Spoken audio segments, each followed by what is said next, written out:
The morning mist clung to the abandoned buildings like ghostly fingers, obscuring the broken cityscape that stretched endlessly before Marcus Chun.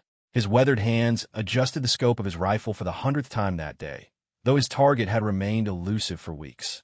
The war had turned this once thriving metropolis into a graveyard of concrete and steel, where every shadow could hide an enemy, and every sound might be your last. Marcus had been positioned on the 7th floor of what used to be an office building for 3 days now. The windows were long gone, blown out by artillery fire months ago, leaving gaping holes that serve as perfect vantage points. His spotter, Rodriguez, lay beside him with binoculars pressed to his eyes, scanning the street below with a methodical patience that kept soldiers alive. "Movement, 2 o'clock, Rodriguez whispered, his voice barely audible even in the dead silence that had settled over the district. Marcus shifted his position slightly, bringing his scope to bear on the indicated direction.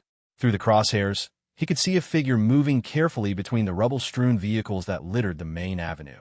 The person moved with purpose, but also with obvious pain, favoring their left leg as they navigated the treacherous terrain. Wounded, Marcus observed quietly, his finger hovering near the trigger, but not quite touching it. Standard protocol was clear. Any enemy combatant was a legitimate target, wounded or not. But something about this figure gave him pause.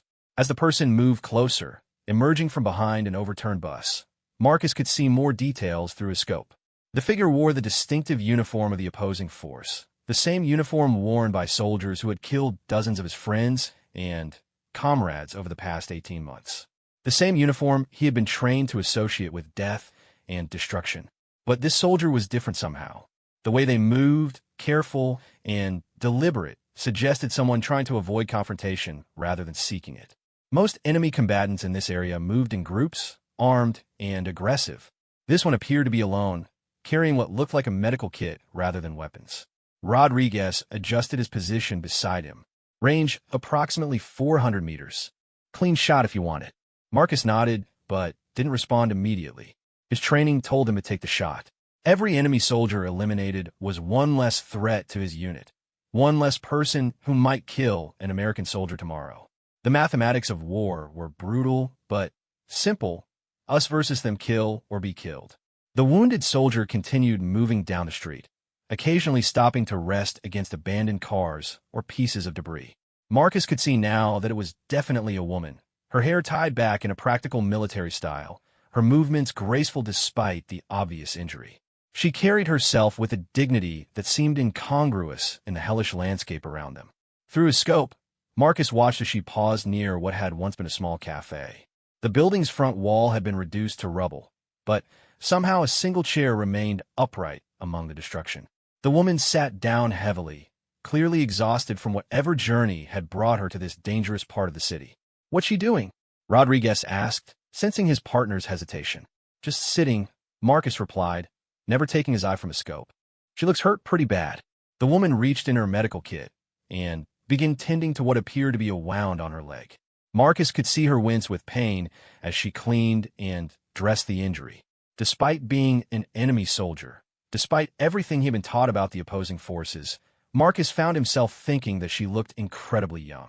Too young to be in this war, too young to be injured, and alone in a city where death lurked around every corner. Something nagged at the back of his mind as he watched her. There was something familiar about her movements, the way she held her head, the careful precision with which she handled her medical supplies. It was like trying to remember a song heard long ago, or the name of someone met in passing years before. "Marcus," Rodriguez said softly, "we need to make a decision. If she's just going to sit there, we could call on her position to command. Let someone else deal with it." That would be the safe choice, Marcus thought. Let someone else make the hard decision. But something about this situation felt different from all the other combat encounters he had experienced. This wasn't a firefight or an ambush. This was just one wounded person trying to survive in a world gone mad. The woman finished treating her wound and stood up slowly, testing her weight on the injured leg. She gathered her supplies and began moving again, this time toward Marcus's position. Not directly toward the building where he and Rodriguez were hidden, but along the street that would take her past their location. As she drew closer, Marcus could see her face more clearly through the scope.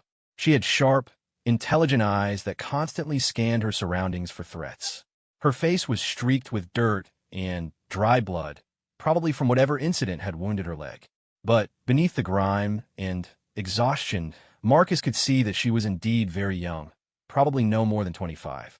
400 meters and closing, Rodriguez reported dutifully. Marcus felt his heart rate increase slightly. The woman was now well within effective range of his rifle. A single shot would end her journey forever, would eliminate any future threat she might pose to American forces. It would be clean, professional, and entirely within the rules of engagement. But still, he hesitated. The woman continued her slow progress down the street. She moved with the careful awareness of someone who understood that they were in extreme danger, but also with a determination that suggested her mission was important enough to risk her life. Marcus found himself wondering what could be so crucial that she would venture alone into this no-man's land. 350 meters, Rodriguez updated. Through his scope, Marcus could now see more details of the woman's equipment. In addition to her medical kit, she carried a small backpack and what looked like a communications device. Perhaps she was a medic trying to reach wounded comrades. Or maybe she was attempting to establish contact with her unit after being separated during a firefight. The thought that she might be a medic gave Marcus pause. Military medics, even enemy medics, occupied a somewhat protected status under the Geneva Conventions. While they could legally be targeted if they posed a threat, there is an unwritten understanding among soldiers that medical personnel deserve special consideration. "Marcus, what's the holdup?" Rodriguez asked, his voice carrying a note of concern. They had been partners for 8 months, and Rodriguez had never seen his spotter hesitate like this. "Just making sure it's a clean shot," Marcus replied, though he knew that wasn't entirely true. At this range, with these conditions, it would be impossible to miss. His hesitation had nothing to do with marksmanship, and everything to do with something he couldn't quite identify. The woman was now close enough that Marcus could see individual details of her face. She had a small scar on her left cheek, probably from shrapnel or debris. Her lips were pressed together in concentration as she navigated around a particularly large piece of concrete. Despite her obvious pain and exhaustion, she moved with a grace that suggested military training and personal discipline. 300 meters, Rodriguez called out. Marcus's finger found the trigger of his rifle. The cold metal felt familiar beneath his fingertip, a sensation he had experienced hundreds of times during training and dozens of times in actual combat. But something felt different this time. Instead of the calm focus that usually accompanied a shooting, Marcus felt a growing sense of unease. The woman paused again, this time near the burned-out shell of what had been a small grocery store. She pulled out her communications device and appeared to be trying to make contact with someone. Marcus could see her lips moving as she spoke into the radio, though he couldn't hear her words from this distance. As she turned slightly to get better reception, Marcus caught a clearer view of her profile. Something clicked in his mind, like a puzzle piece suddenly finding its proper place. The shape of her nose, the line of her jaw, the way she tucked a strand of hair behind her ear while concentrating on the radio. A memory surfaced from somewhere deep in his past, unbidden and crystal clear. A young woman in civilian clothes, standing in a lobby of a hotel in Bangkok during a brief leave period 2 years ago. She had been arguing with someone at the front desk in accented English, clearly frustrated by some bureaucratic misunderstanding. Marcus had stepped in to help translate, and they had ended up talking for hours over coffee in the hotel restaurant. Her name had been Elena Petros. She was a medical student from Eastern Europe, traveling through Southeast Asia during a break from her studies. They had spent 3 days together, exploring the city and talking about everything and nothing. She had been intelligent, funny, and surprisingly knowledgeable about military life, though she had been somewhat evasive about why. When Marcus's leave ended, they had exchanged contact information and promises to stay in touch. But military life had intervened, and like so many wartime connections, their correspondence had gradually faded away. He had often wondered what had become of her, whether she had finished her medical training, whether she had found happiness in whatever corner of the world she now called home. But this couldn't be the same person. The Elena he had known was a civilian, a medical student with dreams of working for international relief organizations. She had nothing to do with the military conflict that now consumed his life. It was just his imagination, his mind playing tricks on him after too many days of stress and isolation. Marcus, Rodriguez said more urgently. She's moving again. 250 meters and closing. The woman had finished her radio communication and was continuing down the street. As she walked, she favored her injured leg more heavily, clearly struggling with the pain. But she pressed on with the determination of someone who had no choice but to continue. Marcus forced himself to focus on the present situation. Regardless of who this woman might or might not remind him of, she was an enemy combatant in a war zone. His duty was clear, his orders unambiguous. Personal feelings and random memories had no place in this moment. But even as he told himself this, Marcus found his hands beginning to shake slightly. Through his scope, he watched the woman stumble and nearly fall as she stepped around a piece of twisted metal. She caught herself against a concrete barrier and stood there for a moment, clearly struggling with both pain and exhaustion. In that moment of vulnerability, something in her posture, the way she lifted her chin with determination despite her obvious distress, reminded Marcus so strongly of Elena that he felt his breath catch in his throat. Could it really be possible? Could the medical student he had met in Bangkok have somehow ended up as a soldier in this conflict? The idea seemed preposterous, but Marcus found himself unable to dismiss it entirely. Wars had a way of pulling people into their orbit, transforming civilians into combatants and idealists into pragmatists. If Elena had returned to her home country and found it embroiled in conflict, it wasn't impossible that she might have been drafted or volunteered for military service. 200 meters, Rodriguez reported, his voice now tinged with confusion at his partner's continued hesitation. Marcus tried to push the memories aside and focus on his mission. But as the woman drew closer, he found himself studying her features more intently, looking for confirmation or denial of his growing suspicion. The distance was still too great to be certain, and the dirt and exhaustion on her face made identification difficult. She was close enough now that Marcus could see the details of her uniform more clearly. She wore the rank insignia of a sergeant in the medical corps, confirming his earlier guess that she was likely a medic. The patches on her sleeve indicated she was part of the 42nd Medical Battalion, a unit that Marcus knew had been involved in several engagements with American forces over the past few months. The woman continued her painful progress down the street, now just 150 meters from Marcus's position. She moved with increasing difficulty, the injury to her leg clearly worsening with each step. Marcus could see her checking her watch repeatedly, suggesting she was operating under some kind of time constraint. As she passed beneath a partially collapsed overpass, a shaft of sunlight broke through the clouds and illuminated her face for a brief moment. In that instant of clear visibility, Marcus felt his world shift on its axis. There was no longer any doubt. Despite the uniform, despite the dirt and blood, despite the impossible circumstances, the woman walking down that war-torn street was Elena Petrov. The same woman who had laughed at his jokes in a Bangkok hotel restaurant, who had shared her dreams of helping people in war zones, who had kissed him goodbye at the airport with tears in her eyes. Marcus felt his rifle begin to waver as a flood of emotions crashed over him. Confusion, disbelief, and something that might have been hope warred with his training and sense of duty. Elena was alive, but she was also the enemy. She was the woman he had once cared for deeply, but she was also a legitimate military target. Marcus, what the hell is going on? Rodriguez demanded, finally breaking protocol to address his partner's strange behavior directly. Marcus couldn't answer. His throat felt constricted, and his hands were now shaking visibly.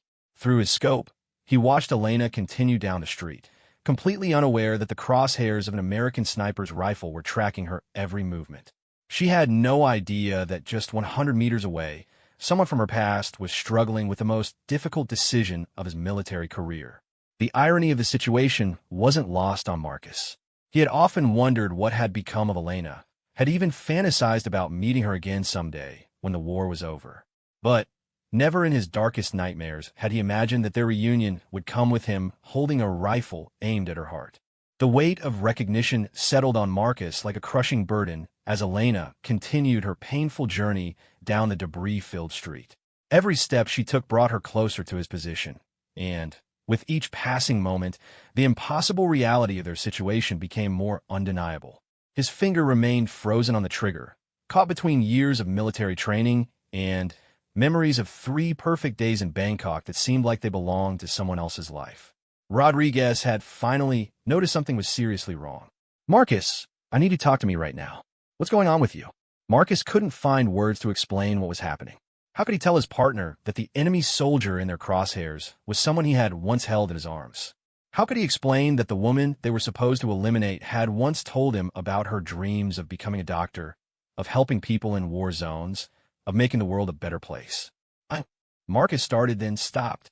His voice cracked with emotion he couldn't suppress. "I think I know her." Rodriguez's expression shifted from confusion to alarm. "What do you mean you know her?" "She's enemy military, Marcus. You don't know enemy military." Through his scope, Marcus watched Elena pause near an overturned military vehicle. She was clearly struggling now, her injured leg barely supporting her weight. She leaned heavily against the vehicle's armored side and checked her watch again.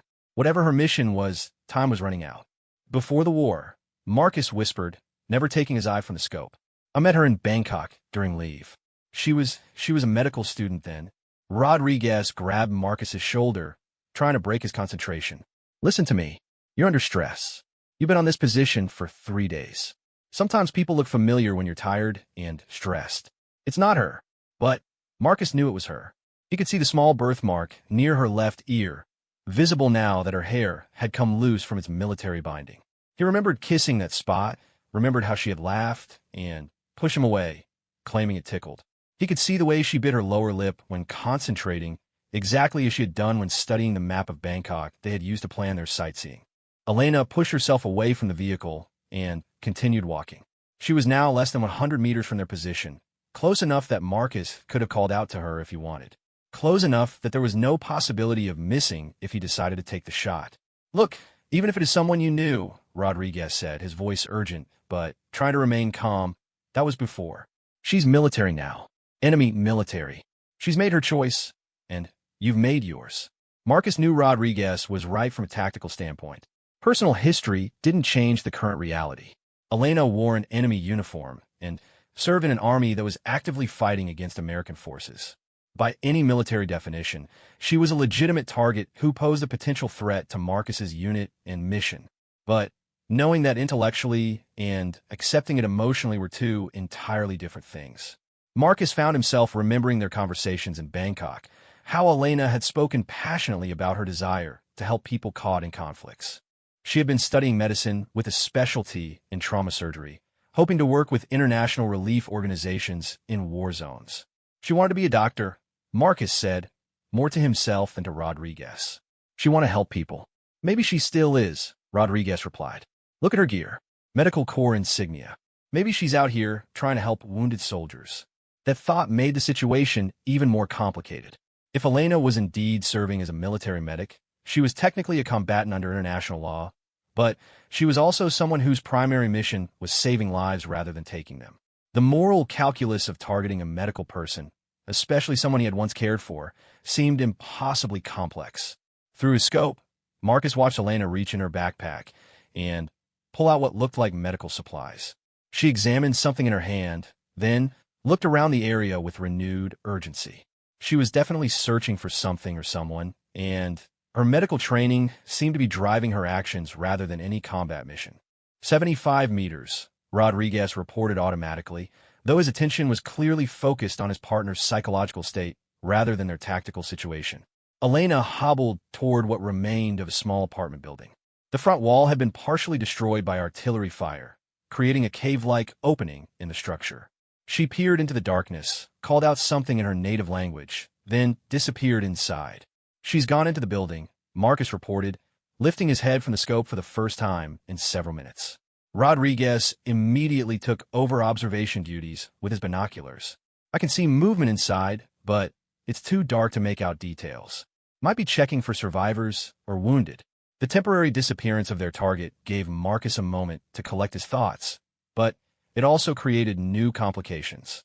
If Elena was inside the building helping wounded people, any action he took could potentially harm non-combatants as well. The rules of engagement were clear about minimizing civilian casualties, even in a war zone where the distinction between civilian and combatant had become increasingly blurred. Minutes passed in tense silence. Rodriguez kept watch on the building while Marcus struggled with the impossible decision before him. He could call on Elena's position to command and let someone else deal with the situation. He could wait for her to emerge and then make a decision about whether to engage. Or he could simply let her complete whatever mission had brought her to this dangerous area and disappear back into the urban maze. Movement, Rodriguez announced. She's coming back out. Marcus quickly returned to his scope. Elena emerged from the building, but she wasn't alone. She was supporting an elderly civilian, an old man who appeared to be injured and could barely walk. She had her arm around his waist, helping him navigate the rubble-strewn entrance to the building. The sight of Elena helping a civilian, risking her own life to assist someone who wasn't even a soldier, brought back more memories of their conversations in Bangkok. She had told Marcus about volunteer work she did at hospitals during her medical training, how she often stayed late to help patients who had no family members to visit them. Even then, her compassion for others had been one of the things that had attracted him to her. She's got a civilian with her, Rodriguez observed. Elderly male, appears wounded. This complicates things. Marcus watched through his scope as Elena carefully helped the old man sit down on a piece of concrete that formed a makeshift bench. She then knelt beside him and began examining what appeared to be a wound on his arm. Her movements were practiced and efficient, clearly the result of medical training and experience treating trauma injuries. She's treating him, Marcus reported. Medical care for a civilian. This development changed everything from a tactical standpoint. Elena was now clearly operating in a humanitarian capacity rather than a military one. While she remained technically a legitimate target due to her military status, engaging her while she was providing medical care to a civilian would be ethically questionable at best. As Marcus watched, Elena finished bandaging the old man's wound and helped him stand up again. She pointed toward a different part of the city, probably indicating a safer route or perhaps the location of other civilians or medical personnel. The old man nodded gratefully and began making his way slowly in the direction she had indicated. Elena watched him go for a moment, ensuring he could manage on his own, then gathered her medical supplies and prepared to continue her own journey. But before she started walking, she paused and looked directly up toward the building where Marcus and Rodriguez were positioned. For a terrifying moment, Marcus thought she had spotted them. His heart raced as he watched her scan the upper floors of their building through the broken windows. But after a few seconds, she looked away and began walking again. She had simply been conducting a routine security check, the kind of cautious behavior that kept soldiers alive in urban combat environments. 50 meters and closing, Rodriguez reported. If you're going to make a decision, it needs to be now. Elena was indeed very close now. Close enough that Marcus could see individual strands of her hair that had escaped from her military binding. Close enough that he could see the exhaustion etched in her face, the pain from her leg injury affecting every step. Close enough that if he called out, she would definitely hear him. The proximity brought back even more vivid memories of their time together. He remembered the sound of her laugh, the way she had mispronounced certain English words in her charming accent, the serious expression she wore when discussing her future plans. He remembered the last morning they had spent together, walking along the river in Bangkok, both of them knowing their time was ending but trying to make every moment count. Marcus, Rodriguez said urgently, she's going to be directly below us in about 30 seconds. You need to make a call right now. Through his scope, Marcus could see Elena checking her watch again. She was clearly under time pressure, probably trying to reach her destination before dark or before some kind of deadline. Her mission, whatever it was, seemed important enough that she was willing to risk traveling alone through extremely dangerous territory. 25 meters. Marcus could now see the determination in her eyes, the same focused expression she had worn when studying medical textbooks in a Bangkok hotel lobby. She was completely absorbed in her mission, unaware that someone from her past was watching her every movement through the crosshairs of a sniper rifle. 20 meters. Elena paused to adjust the weight of her medical pack, favoring her injured leg. Marcus could see her wince with pain, but she didn't stop moving. Her dedication to whatever task she was completing reminded him of the passionate way she had talked about her medical studies, her absolute commitment to helping people in need. 15 meters. Marcus could see the small scar on her cheek more clearly now, probably the result of recent combat or an accident during her military service. It was a reminder that the Elena he was watching was no longer the civilian medical student he had known in Bangkok. War had changed her, just as it had changed him. 10 meters. Elena was almost directly below their position now. In a few more steps, she would pass beneath the building and continue down the street toward whatever destination drove her forward despite her obvious pain and the extreme danger of her situation. Marcus's finger tightened slightly on the trigger. Military training and duty demanded that he act. Elena was an enemy combatant in a war zone, someone who could potentially provide intelligence to opposing forces or treat wounded enemy soldiers who might later return to combat against American troops. Every rational, tactical consideration pointed toward eliminating the threat she represented. But as she passed directly beneath their window, Elena stumbled slightly on her injured leg. She caught herself against a piece of rubble and stood there for a moment, clearly struggling with pain. In that moment of vulnerability, Marcus saw not an enemy soldier, but the woman who had once told him about her dreams of making the world better, who had kissed him goodbye with tears in her eyes, who had promised to write, but whose letters had gradually stopped coming as war consumed both their lives. "She's right there," Rodriguez whispered urgently. "Perfect shot. Clear background. No civilians in the area." Marcus's hands were shaking now. Through his scope, he watched Elena straighten up and prepare to continue walking. In a few more seconds, she would be past their position and moving toward whatever destination awaited her. If he was going to act, it had to be now. The crosshairs of his scope centered on Elena's chest.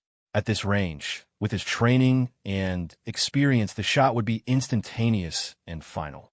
She would never know what happened, never feel any pain. It would be as humane as such things could be in wartime. But as Marcus watched her through the scope, Elena did something that shattered what remained of his tactical composure. She reached into her jacket pocket and pulled out a small photograph, looking at it for just a moment before carefully returning it to her pocket.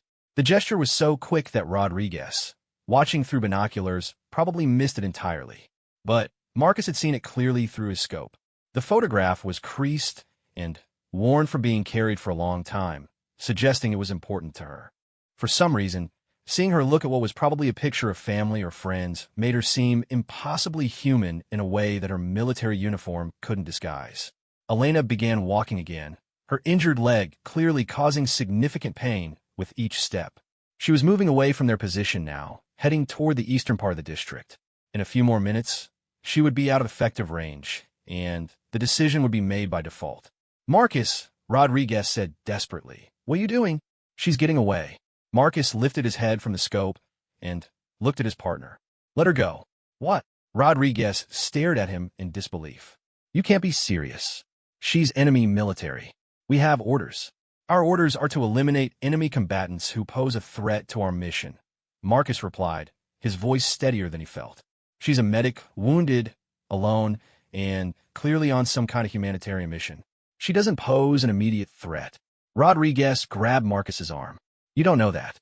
She could be gathering intelligence, coordinating with other enemy units, planning an attack. You're letting personal feelings compromise our mission." Marcus knew Rodriguez was right about the potential threats Elena might represent. But he also knew that he couldn't bring himself to kill someone who had once meant so much to him, someone who had shared her dreams and hopes with him during 3 perfect days that seemed like a lifetime ago.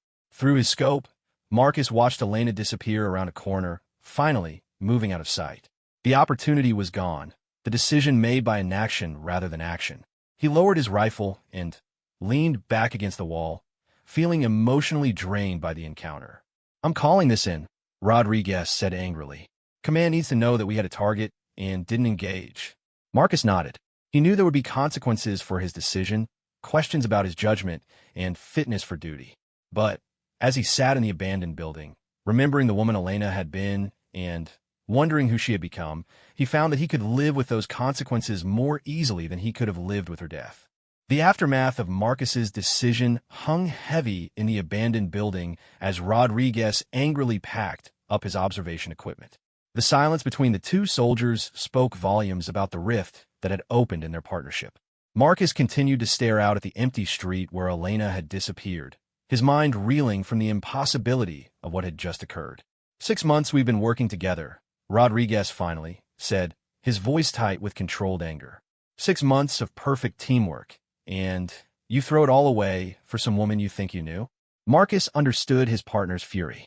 In Rodriguez's mind, Marcus had compromised their mission and potentially put their entire unit at risk by allowing an enemy combatant to escape. From a purely military perspective, Rodriguez was absolutely right. Personal feelings had no place in combat decisions, and what Marcus had done violated every principle of military discipline they had both been taught. "I know how this looks," Marcus replied quietly. But she wasn't a threat. She was wounded, alone, helping civilians. "You don't know what she was doing," Rodriguez shot back. "For all we know, that old man was feeding her intelligence about our positions. That medical kit could have been full of communications equipment or explosives. You made assumptions based on emotion instead of facts." The radio crackled to life, interrupting their argument. Command was requesting a status report on their reconnaissance mission. Rodriguez looked at Marcus with a mixture of anger and disappointment before keying his radio. "Overwatch 7 to base. We have movement in Sector 4. One enemy combatant observed medical corps designation, moving east toward the industrial district. Target was beyond effective range for engagement." Marcus felt a surge of gratitude toward his partner for the slight modification of the truth. Rodriguez could have reported exactly what happened, could have told command that they had a clear shot, and Marcus had refused to take it. Instead, he was giving Marcus a chance to explain himself before destroying his military career. "Copy, Overwatch 7, came the response for base. "Continue monitoring and report any additional movement. Intelligence suggests enemy medical personnel may be attempting to establish aid stations in the Eastern District." The radio fell silent, and Rodriguez turned back to Marcus. "So now I know why she was out there. They're setting up medical facilities in the Eastern District. She wasn't on some random humanitarian mission. She was conducting military reconnaissance." This new information hit Marcus like a physical blow. If Command's intelligence was accurate, then Elena's mission had indeed been military in nature, even if it involved medical operations. Setting up aid stations would allow enemy forces to treat their wounded and return them to combat more quickly, directly supporting their military capabilities. "You see," Rodriguez continued, "this is exactly why we don't let personal feelings interfere with military operations. Your girlfriend from Bangkok is now a legitimate military target conducting operations against American forces." Marcus flinched at the harsh words, but he couldn't deny their accuracy. Elena's status as a medical officer didn't exempt her from being a valid target if she was supporting enemy military operations. Aid stations, while humanitarian in purpose, were considered legitimate military targets under the rules of war if they were being used to support combat operations. The revelation forced Marcus to confront some uncomfortable truths about his decision. Had he really let Elena go because she posed no threat, or had he simply been unable to reconcile his memories of her with the reality of their current situation? Had his judgment been sound, or had he indeed allowed emotion to compromise his military duty? As the hours passed, and their watch continued, Marcus found himself replaying the encounter over and over in his mind. Each time, he noticed details he had missed before, small things that might have supported Rodriguez's suspicions about Elena's true mission. The way she had checked her watch repeatedly, suggesting she was operating on a schedule. The communications equipment she carried, which could have been used for coordination with other military units. Even her route through the city, which now seemed more purposeful and less random than he had initially thought. "Contact," Rodriguez suddenly announced, breaking Marcus out of his brooding. "Multiple targets, eastern approach." Marcus quickly returned to his scope and scanned the indicated direction.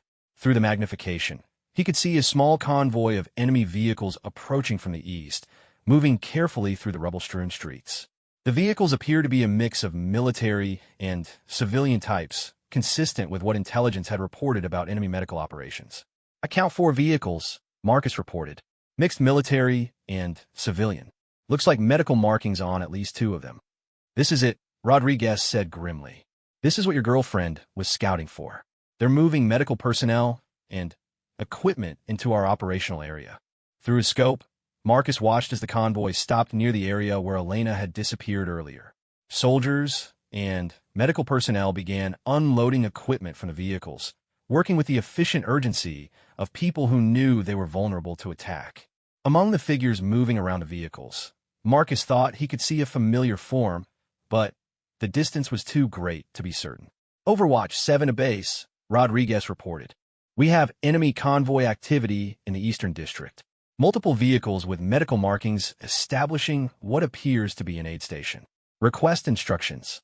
The response came quickly. Overwatch 7. Maintain observation and report enemy strength and positions. Strike package is being prepared for your coordinates. Marcus felt his blood run cold. A strike package meant artillery or air support designed to destroy the enemy medical facility before it could become operational. Standard military procedure, completely legitimate under international law, and exactly what should happen to enemy military assets in their operational area. But Elena might be down there among the people who would be killed in the strike. They're calling in artillery, Rodriguez said, stating the obvious. Everything in that area is going to be flattened in about 20 minutes.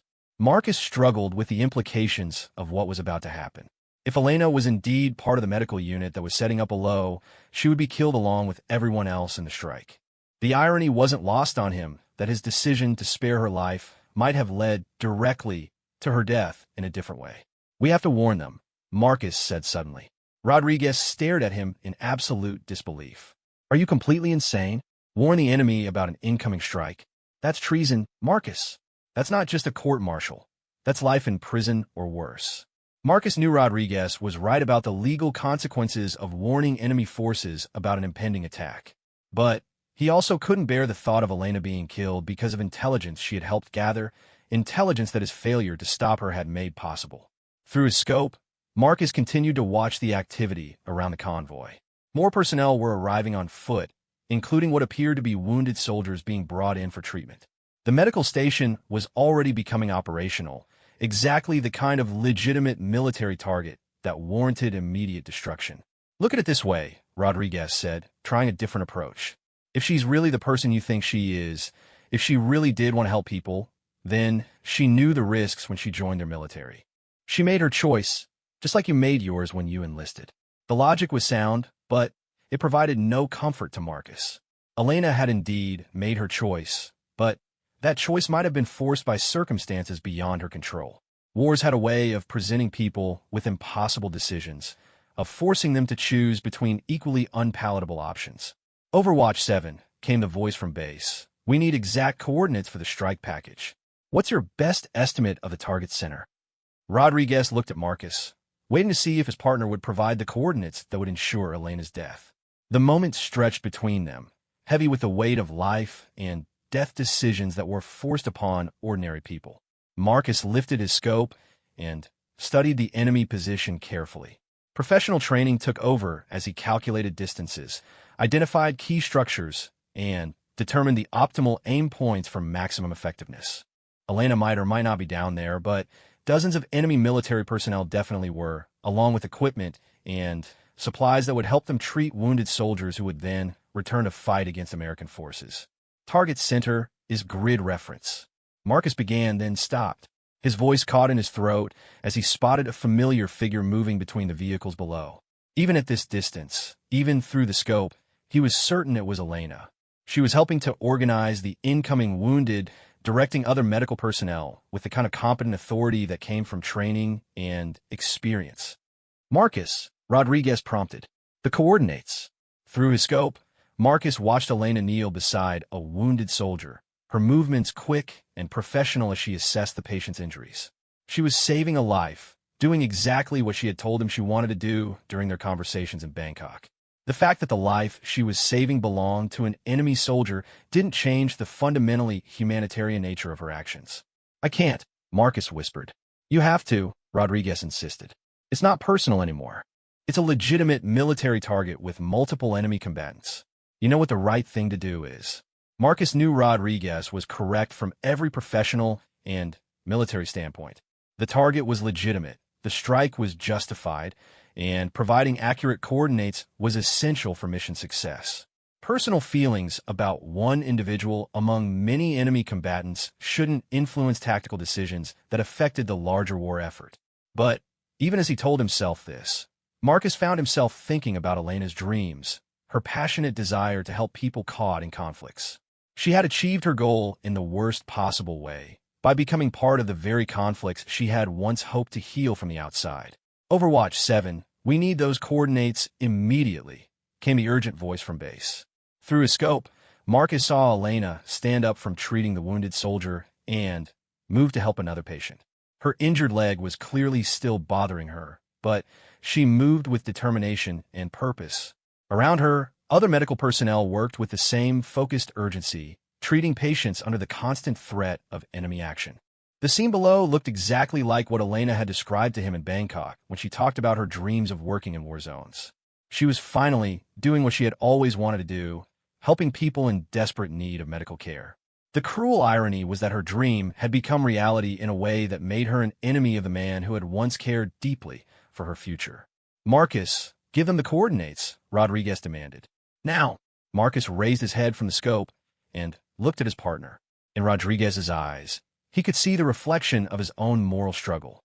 Rodriguez understood the difficulty of the situation, but he also understood the demands of military duty and the consequences of failing to fulfill those duties. Grid reference 437298, Marcus said finally, his voice barely audible. Rodriguez immediately relayed the coordinates to base command.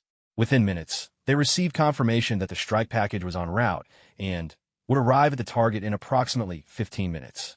Marcus returned to his scope, unable to look away from the scene below, even though he knew what was about to happen. Elena continued her work among the wounded, completely unaware that artillery shells were already in flight toward her position. Around her, other medical personnel worked with the same dedicated focus, all of them committed to saving lives even in the middle of a war zone. As Marcus watched, Elena paused in her work and looked up toward the sky, as if sensing some approaching danger. But after a moment, she returned to her patient, her hands steady and professional as she treated wounds that would have been fatal without immediate medical intervention.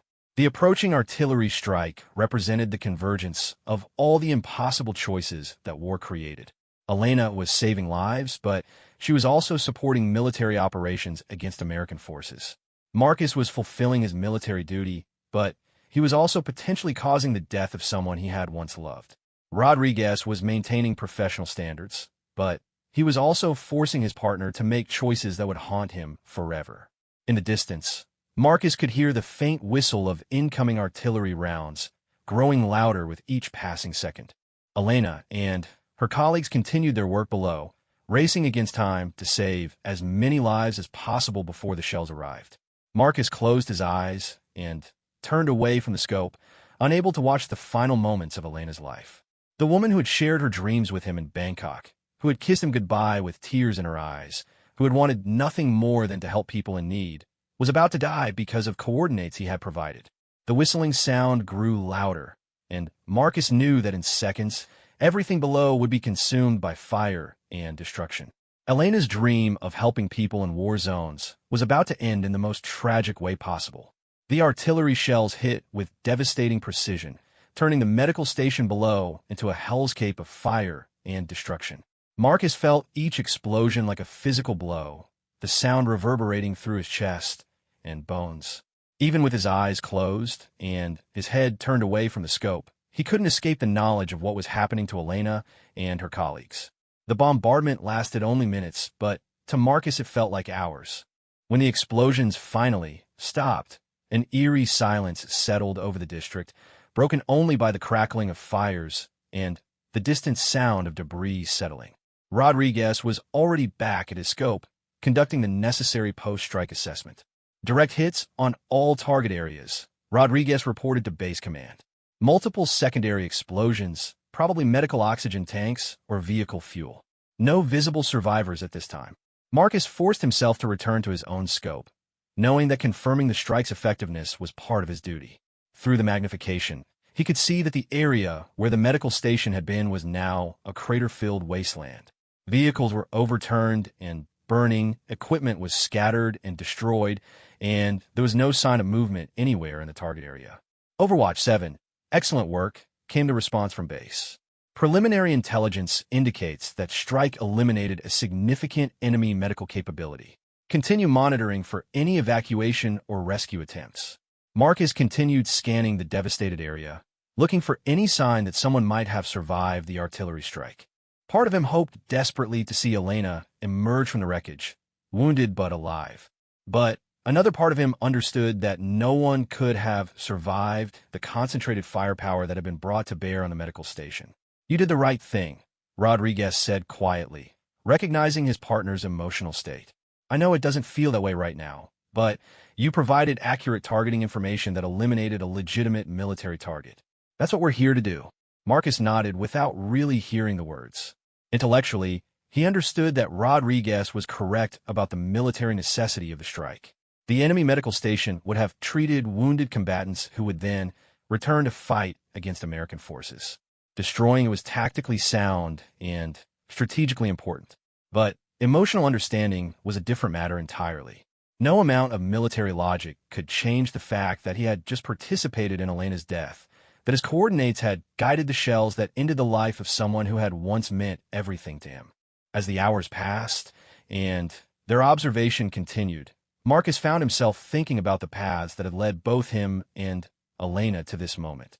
2 years ago, they had been young people in love, talking about their dreams and plans for the future in a Bangkok hotel restaurant. Elena had spoken passionately about her desire to help people, while Marcus had talked about his sense of duty and his family's military tradition. Neither of them could have imagined that Elena's dream of helping people in war zones would lead her to become a military medic for the opposing side in a conflict that would pit them against each other. Neither could have foreseen that Marcus's sense of duty would require him to participate in her death. "Movement in the target area," Rodriguez announced, breaking Marcus out of his reverie. "Looks like a rescue team." Marcus quickly returned to his scope and scanned the devastated medical station. Sure enough, he could see figures moving carefully through the wreckage, searching for survivors. They moved with the cautious efficiency of people who knew they were vulnerable to follow-up strikes, but who were determined to help any wounded comrades they might find. "I count 6 personnel," Marcus reported. "Appears to be a search and rescue team. Light arms only, medical equipment visible."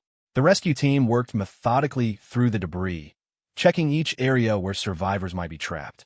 Marcus watched them with a mixture of professional interest and personal anguish, knowing that they were looking for Elena among the other casualties of the artillery strike.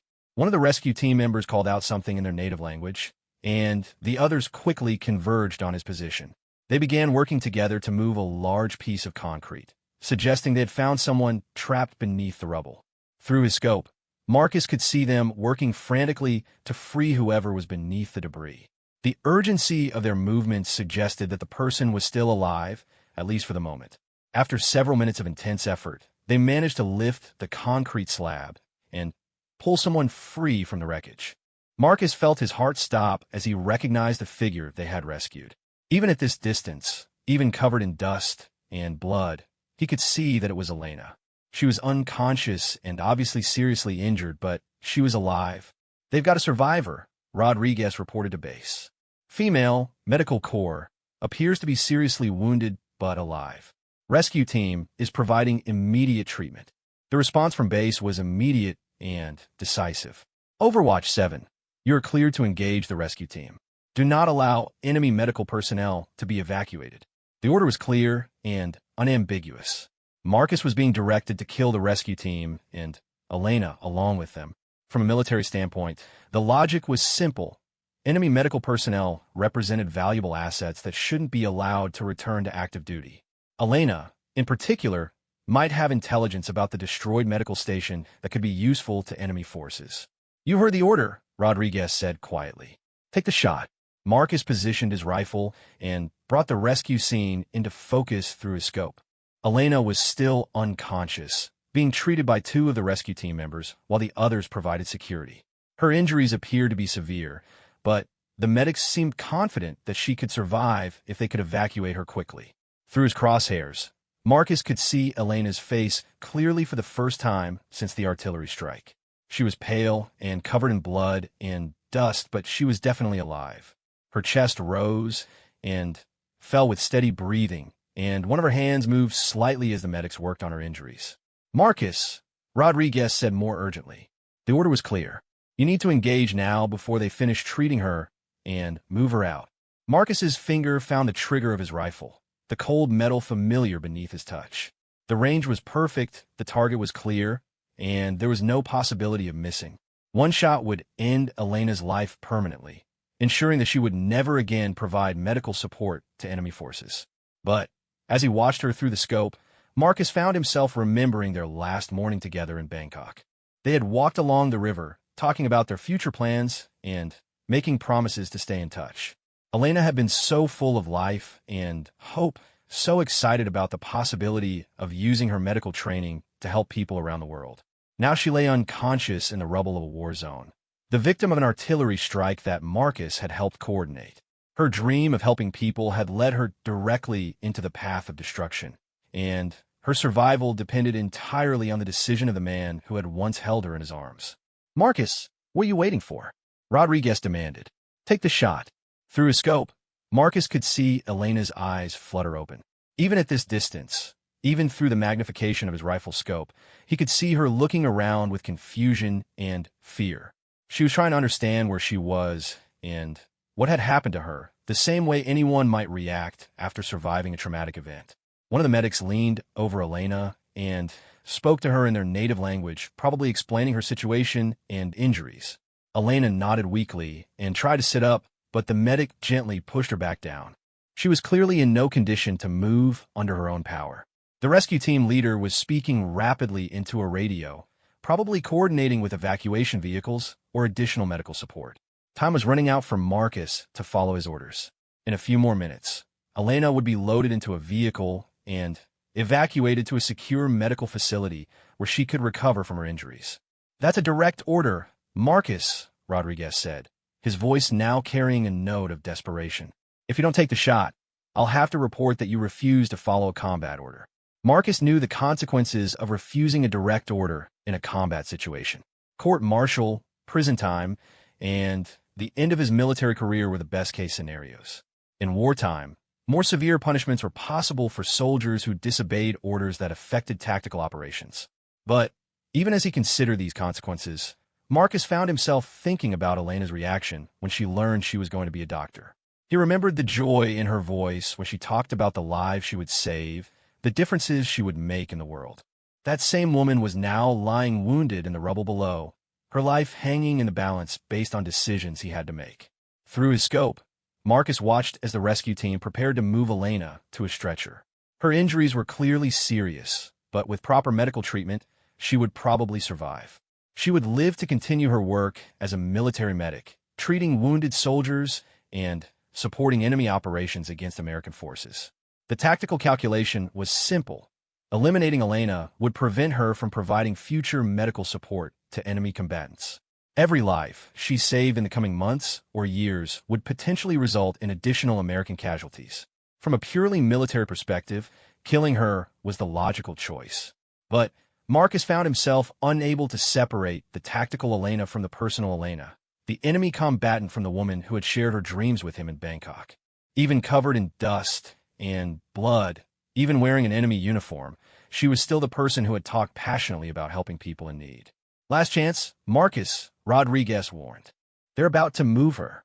The rescue team had Elena on a stretcher now and were preparing to carry her away from the destroyed medical station. In seconds, they would be moving toward evacuation vehicles, and the opportunity to eliminate them would be lost. Marcus centered his crosshairs on Elena's chest, his training taking over even as his emotions screamed in protest. At this range, with his experience and skill, the shot would be clean and quick. Elena would feel no pain, and the other rescue team members could be eliminated in rapid succession. His finger tightened on the trigger as he tracked the stretcher through his scope. Elena's eyes were open now, staring up at the gray sky above the devastated city. Marcus could see her lips moving slightly, probably whispering a prayer or calling out for help. The sight of Elena's fear and vulnerability broke something inside Marcus. Despite everything that had happened, despite the war that had made them enemies, despite the military orders he had sworn to follow, he couldn't bring himself to be the instrument of her death. Slowly, Marcus lifted his head from the scope and set his rifle aside. "I can't do it." Rodriguez stared at him in shock and anger. "You're throwing away your career, your future, everything you've worked for. For what? For someone who chose to fight against us." Marcus watched through his binoculars as the rescue team carried Elena away from the destroyed medical station. She was alive, and she would probably recover from her injuries. She would continue her work as a military medic, treating enemy soldiers and supporting operations against American forces. Maybe, Marcus replied quietly, but I can live with that. I couldn't live with killing her. The rescue team disappeared into the urban maze, carrying Elena toward whatever medical facility would treat her injuries. Marcus knew he would probably never see her again, and that the next time their paths crossed, it might be under very different circumstances. Rodriguez was already reaching for his radio, preparing to report Marcus's refusal to follow orders. The consequences would be severe and immediate. Marcus's military career was over, and his future was now completely uncertain. But as he watched the empty street where Elena had disappeared, Marcus felt something approaching peace. He had made a choice that would cost him everything he had worked for, but it was a choice he could live with. In a war that had forced him to make impossible decisions, he had finally found one that felt right. 3 months later, Marcus sat in a military detention facility awaiting the final verdict of his court-martial. The charges were serious: failure to obey a direct order in combat, compromising military operations, and conduct prejudicial to good order and discipline. The prosecution had presented a strong case, and Marcus's defense attorney had warned him that the outcome would likely involve significant prison time and a dishonorable discharge. The military justice system had moved with efficient precision through Marcus's case. Rodriguez had testified reluctantly, but honestly about the events in the abandoned building, his professional duty overriding any personal loyalty to his former partner. Command personnel had testified about the tactical importance of eliminating enemy medical capabilities and the direct impact of Marcus's refusal to follow orders. Marcus had chosen not to contest the basic facts of the case. He had indeed refused to follow a direct order to eliminate enemy combatants. He had indeed allowed personal feelings to compromise a military operation. He had indeed violated the fundamental principles of military discipline that formed the backbone of effective armed forces. But throughout the proceedings, Marcus had found himself strangely at peace with his decisions. Even facing the prospect of years in prison and the destruction of his military career, he couldn't bring himself to regret sparing Elena's life. The memory of her unconscious form being carried away by the rescue team remained vivid in his mind, and he drew comfort from knowing that she was probably alive somewhere, continuing her work as a medical professional. The detention facility was a sterile, institutional environment where Marcus spent his days reading, writing letters to his family, and trying to make sense of the choices that had led him to this point. His parents had been devastated by news of his court-martial, unable to understand how their son had thrown away a promising military career for what they saw as a moment of weakness. His fellow inmates were a mixed group of soldiers who had run afoul of military law for various reasons. Some had been caught stealing military equipment, others had been involved in fights or drug incidents, and a few had committed more serious crimes. Marcus found himself somewhat isolated from the general population, as his case had attracted significant attention within the military community. The story of a sniper who refused to eliminate an enemy combatant had spread throughout the armed forces, generating heated debates about duty, conscience, and the moral complexities of warfare. Some viewed Marcus as a traitor who had betrayed his oath and endangered his fellow soldiers. Others saw him as someone who had chosen humanity over military expediency, making a difficult moral choice in an impossible situation. Marcus tried to avoid thinking about the broader implications of his case, and focused instead on preparing for whatever future awaited him after his release from prison. His military career was over, but he was still relatively young and had skills that could translate to civilian employment. The challenge would be explaining his dishonorable discharge to potential employers and rebuilding his life from scratch. On a gray Tuesday morning, Marcus was summoned to the facility's administrative office. He assumed it was another meeting with his lawyer or perhaps notification about his sentencing date, which had been delayed several times due to procedural issues. Instead, he found himself face to face with a Red Cross representative and a woman in civilian clothes who introduced herself as a representative from an international humanitarian organization. "Mr. Chun," the humanitarian worker began, "we're here to discuss an unusual situation that has developed regarding your case. Are you familiar with the International Committee of the Red Cross's work in conflict zones?" Marcus nodded, unsure where this conversation was heading. The Red Cross was known for its neutral humanitarian work in war zones, providing medical care and facilitating prisoner exchanges between opposing forces. He couldn't imagine what connection they might have to his situation. 3 weeks ago, the woman continued, we received a communication through diplomatic channels from the opposing side in the conflict where you were serving. They requested a prisoner exchange, offering to release 2 captured American pilots in return for information about the current status of one of their medical personnel. Marcus felt his heart begin to race, though he tried to maintain his composure. There was only one enemy medical person whose status would be connected to his case, but he couldn't allow himself to hope until he heard more details. The medical officer in question, the Red Cross representative added, is a Sergeant Elena Petrov, who was wounded during an artillery attack on a medical facility 3 months ago. According to their communication, Sergeant Petrov has specifically requested information about an American sniper who was involved in the attack, but chose not to engage rescue personnel. The room seemed to spin around Marcus as the implications of this information sank in. Elena was alive, had recovered from her injuries, and had somehow learned about his involvement in the artillery strike and his decision to spare her life. More incredibly, she had reached out through official channels to make contact with him. The unusual aspect of this situation, the humanitarian worker continued, is that Sergeant Petrov has offered to provide medical treatment to the 2 captured American pilots in exchange for a brief meeting with you. She claims that she has information that could be valuable to both sides in negotiating a broader prisoner exchange agreement. Marcus struggled to process what he was being told.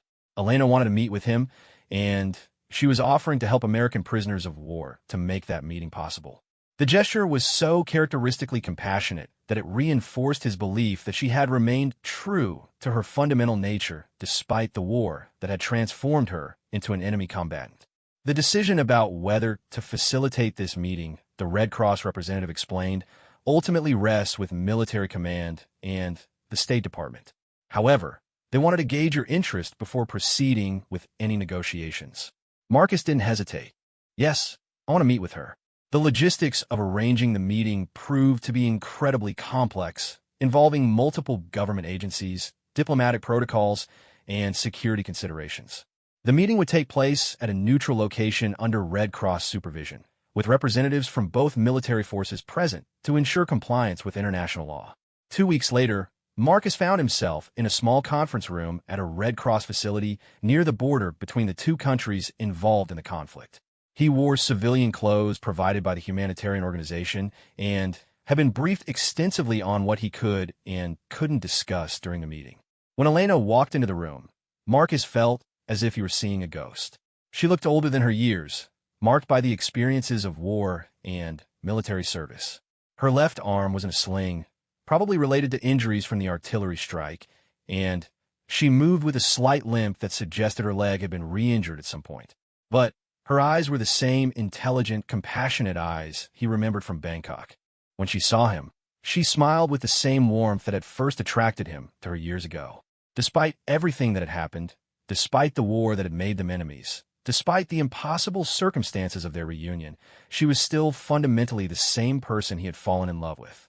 "Hello, Marcus," she said in English, her accent still charming despite the formal setting. "Hello, Elena," he replied, his voice catching slightly with emotion. They sat across from each other at a small table, supervised by Red Cross officials and military representatives from both sides.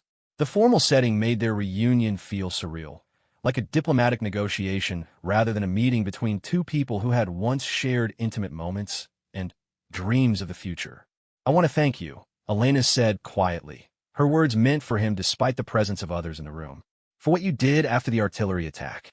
My colleagues told me that an American sniper had a clear shot at our rescue team, but chose not to engage. I suspected it might have been you." Marcus nodded, unsure how to respond in the formal setting. "I'm glad you survived. I heard you were treating American prisoners of war." "Yes," Elena confirmed. "Captain Williams and Lieutenant Morrison. Both were wounded when their aircraft was shot down, but their injuries are treatable. I've been providing medical care and ensuring they receive proper nutrition and clean conditions." The Red Cross representative leaned forward. "Sergeant Petrov, we understand you have a proposal regarding prisoner exchanges?" Elena nodded and produced a folder from her briefcase. "I've been in contact with medical personnel on both sides of this conflict through unofficial channels. Many of us believe that medical professionals should be treated differently in prisoner exchanges, given our humanitarian role. She outlined a proposal for a special category of prisoner exchange, specifically for medical personnel, arguing that doctors and medics from both sides could be more valuable if they were allowed to continue providing medical care rather than being held as traditional prisoners of war. The idea, Elena explained, is that medical prisoners could be released to work in neutral facilities under Red Cross supervision, treating wounded from both sides. This would increase medical capacity for everyone while maintaining the humanitarian neutrality of medical care. Marcus listened to Elena's proposal with growing admiration for her ability to find creative solutions to impossible problems. Even as a prisoner of war, even after surviving an artillery attack that he had helped coordinate, she was still focused on finding ways to help people rather than seeking revenge or advancing military objectives. The meeting lasted for 2 hours, during which Elena presented detailed proposals for medical prisoner exchanges, shared information about the treatment of American prisoners in enemy custody, and discussed potential frameworks for broader humanitarian cooperation during the ongoing conflict. Throughout the discussion, Marcus found himself studying Elena's face, looking for signs of the woman he had known in Bangkok. Despite the military uniform, despite the formal setting, despite the years of war that separated their past from their present, he could still see traces of the passionate medical student who had talked about changing the world. As the meeting drew to a close, Elena requested a brief private conversation with Marcus under Red Cross supervision. The military representatives reluctantly agreed, withdrawing to an adjacent room while maintaining visual contact through a window. "I never forgot about Bangkok," Elena said quietly once they were relatively alone. "Even during the worst parts of this war, I remembered those 3 days and the conversations we had about helping people." "I never forgot either," Marcus replied. "When I saw you through my scope that day, I couldn't believe it was really you. I kept thinking it had to be my imagination. I'm sorry that I never wrote after those first few letters," Elena said, her voice filled with regret. "My country was mobilizing for war, and medical students were being recruited into military service. I thought it would be safer for both of us if we lost contact." Marcus understood the practical reasons for her decision, but hearing her explain it helped ease some of the pain he had carried from their gradual loss of contact. She had been trying to protect both of them from the complications that would arise if their relationship became known during wartime. "What happens now?" Marcus asked. Elena smiled sadly. "Now we continue to be on opposite sides of a war that neither of us wanted. But maybe we can find ways to make it a little more humane, a little more focused on preserving life rather than destroying it." She reached across the table and briefly touched his hand, a gesture that was both intimate and heartbreaking given their circumstances. "Thank you again for choosing not to kill me. I know it cost you everything. It was the right choice," Marcus replied firmly. "Whatever happens to me because of it, I know it was right." The Red Cross representatives returned to conclude the meeting, and Elena gathered her materials to leave. As she stood up, she looked at Marcus one final time. "Maybe when this war is over, we can meet again under better circumstances," she said hopefully. "I'd like that," Marcus replied, though both of them understood the uncertainty of wartime and the likelihood that they might never see each other again. Elena left with the enemy military representatives, returning to whatever medical facility where she continued her work treating wounded soldiers from both sides. Marcus was returned to the detention facility to await his sentencing, but the meeting had given him a sense of closure that he hadn't expected. 6 months later, Marcus was released from prison with a dishonorable discharge and a criminal record that would follow him for the rest of his life. The war eventually ended with a negotiated settlement that included provisions for medical prisoner exchanges based partly on Elena's proposals from their Red Cross meeting. Marcus never saw Elena again, but he followed her post-war career through news reports and humanitarian organization publications. She completed her medical training and became a prominent advocate for medical neutrality in conflict zones, working with international organizations to protect healthcare workers and facilities during wars around the world. Years later, when people asked Marcus about his decision to refuse the order to eliminate enemy combatants, he would tell them about a wounded female soldier who passed by his position one day, and how recognizing her true name had forced him to choose between duty and conscience. He never regretted his choice, knowing that Elena was somewhere in the world continuing to save lives and make the world a little better just as she had dreamed of doing during 3 perfect days in Bangkok that seemed like a lifetime ago.